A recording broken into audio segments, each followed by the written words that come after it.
অবসরে সকলকে জানাই স্বাগত।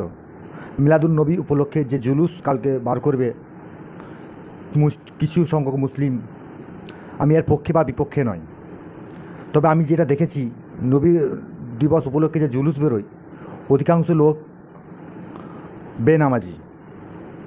80% লোক হচ্ছে বেনামাজি, 20% লোক এর মধ্যে কিছু লোক মাঝে মাঝে পড়ে, কিছু লোক পাকা নামাজি মানে পূর্ণ নামাজি।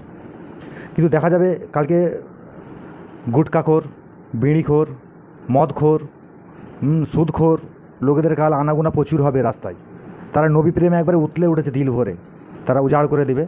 কিন্তু যেই নবীজির আদর্শ, মূল আদর্শ ছিল নামাজ নামাজ নামাজ, সে নামাজটাকে তারা খালি ছেড়ে দিয়েছে, দিয়ে সবটাই করছে। অর্থাৎ ওই জৌলুসে কিন্তু কিছুই হয় না, জাস্ট কী হয়, অশান্তি হয়। চারিদিকে বেনিয়মে অনিয়মে চলাফেরা করে, রাস্তা জাম করবে, যেটা নবীজির সুন্নতের একদম বরখেলাপ। কিন্তু এরা ওটাকে নবী প্রেম বলছে, নবীজিকে নিয়ে জন্মদিন পালন করছে। কোন দিন না কেক জন্মদিন উপলক্ষে কেটে ফেলে, এটাই আমার খুব চিন্তার বিষয় আছে।